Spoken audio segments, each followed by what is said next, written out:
নমস্কার বন্ধুরা, আজকে আপনাদের সঙ্গে ডিমের কোরমা তৈরি করে দেখাবো। আর এটা বানানো এতটা সহজ যে কেউই বানিয়ে নিতে পারবেন।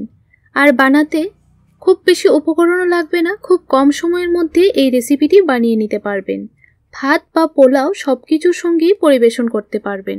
তাহলে চলুন বন্ধুরা, মজাদার এই ডিমের কোরমার রেসিপিটি দেখে নেওয়া যাক। আর পুরো ভিডিওটা দেখার পর রেসিপিটি আপনাদের ভালো লেগে থাকলে অবশ্যই আমাকে কমেন্ট করে জানাবেন। দেখুন বন্ধুরা, একটা কড়াইয়ের মধ্যে আমি 4টা ডিম সেদ্ধ করে নিচ্ছি। এখন 1 চামচ ভিনেগার দিয়ে দিলাম, তাহলে ডিমের ছিলকাগুলি খুব সহজেই তুলে নেওয়া যায়। এখন দুটো পেঁয়াজ নিয়ে নিলাম, আর পেঁয়াজগুলিকে মোটা মোটা করে কেটে নিতে হবে। এইভাবে দুটো পেঁয়াজই আমি কেটে নেব। একদম রাফ করে পেঁয়াজগুলিকে কেটে নিলেই চলবে। দেখুন দুটো পেঁয়াজই আমি সেমভাবে কেটে নিলাম। এখন পেঁয়াজগুলিকে এইভাবে খুলে নিয়েছি। চুলার মধ্যে একটা ফ্রাইং প্যান বসিয়ে দিলাম, আর 1 চামচ দিয়ে দিলাম সাদা তেল। এখন পেঁয়াজের টুকরোগুলি দিয়ে দিলাম, আর 3টে শুকনো লঙ্কা দিয়ে দিলাম। আপনারা চাইলে কাঁচা লঙ্কাও এখানে দিতে পারেন। ঝালটা অবশ্যই আপনাদের টেস্ট বুঝে দিয়ে দেবেন। হালকা একটু পেঁয়াজটাকে ভেজে নিয়েছি। এখন 5টা কাজু বাদাম দিয়ে দিলাম। আপনারা চাইলে এখানে কাঠবাদাম, চারমগজও দিতে পারেন। এখন অল্প একটু জল দিয়ে দিলাম। পেঁয়াজ, কাজু বাদাম খুব ভালো করে সেদ্ধ করে নেব। ভালোভাবে সেদ্ধ হয়ে গেছে, এখন ঠান্ডা করে নেব। তারপর মিক্সিতে দিয়ে খুব মিহি একটা পেস্ট তৈরি করে নেব। অন্যদিকে দেখুন ডিমগুলি ভালোভাবে সেদ্ধ হয়ে গেছে। আমি আগে থেকেই একটা বাটির মধ্যে ফ্রিজের ঠান্ডা জল নিয়েছিলাম। ঠান্ডা জলের মধ্যে ডিমগুলি দিয়ে দিলাম, তাহলে খুব ভালোভাবে কিন্তু ছিলকাগুলি তুলে নেওয়া যায়। আপনারা চাইলে বাড়িতে এই ছোট্ট টিপসটা ফলো করতে পারেন। কোনো রকমের ঝামেলা ছাড়াই ডিমের ছিলকাগুলি তুলে নেওয়া যায়। দেখুন কত সহজে ছিলকাগুলি উঠে যাচ্ছে। সেমভাবে সবগুলি ডিম থেকেই ছিলকা তুলে নেব। সবগুলি ডিমের ছিলকা তুলে নিলাম। এখন হাফ করে কেটে নিয়েছি। এখন অল্প একটু দিয়ে দিচ্ছি গোলমরিচের গুঁড়ো, তাহলে কিন্তু ডিমগুলি খেতে খুবই ভালো লাগবে আর ফ্লেভারটাও খুব ভালো আসবে।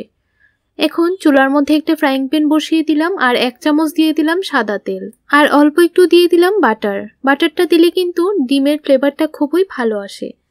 ভালো করে মেল্ট করে নিয়েছি, আর খুব ভালো করে গরম করে নিয়েছি।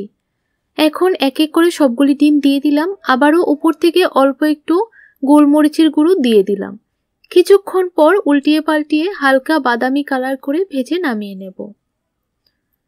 দেখুন এইরকম কালার চলে আসলেই উল্টিয়ে পাল্টিয়ে নামিয়ে নিতে হবে। এখন এই তেলটার মধ্যেই আরও 1 চামচ তেল দিয়ে দিলাম, আর দিয়ে দিলাম কিছু গরম মশলা।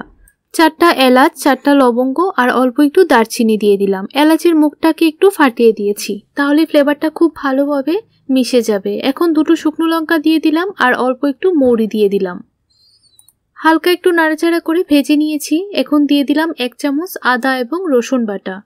ভালো করে আদা রসুন বাটা একটু কষিয়ে নিতে হবে, তাহলে কিন্তু আদা রসুনের যে কাঁচা গন্ধটা আছে সেই গন্ধটা চলে যাবে। এখন দিয়ে দিলাম পেঁয়াজ, কাজু বাদাম আর লঙ্কার পেস্ট। ভালো করে মশলাটাকে একটু সময় কষিয়ে নেব। প্রায় 2 মিনিটের মতো কষিয়ে নিলেই চলবে।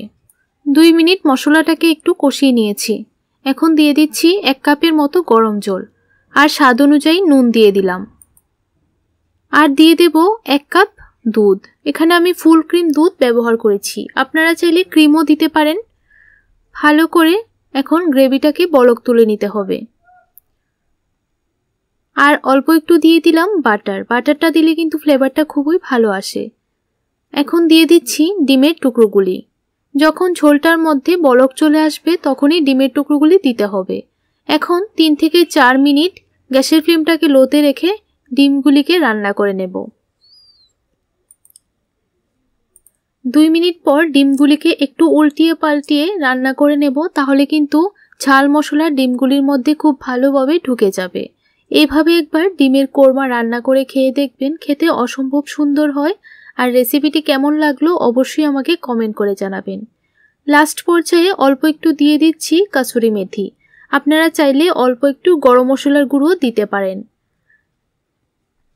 খুবই কম মশলায় এই রান্নাটা তৈরি করা হয়, কিন্তু খেতে অসম্ভব সুন্দর হয়। একদিন হলেও এইভাবে ডিমের কোরমা রান্না করে খেয়ে দেখবেন। তাহলে আজকের জন্য এতটুকুই। দেখা হবে নতুন আরেকটি রেসিপিতে।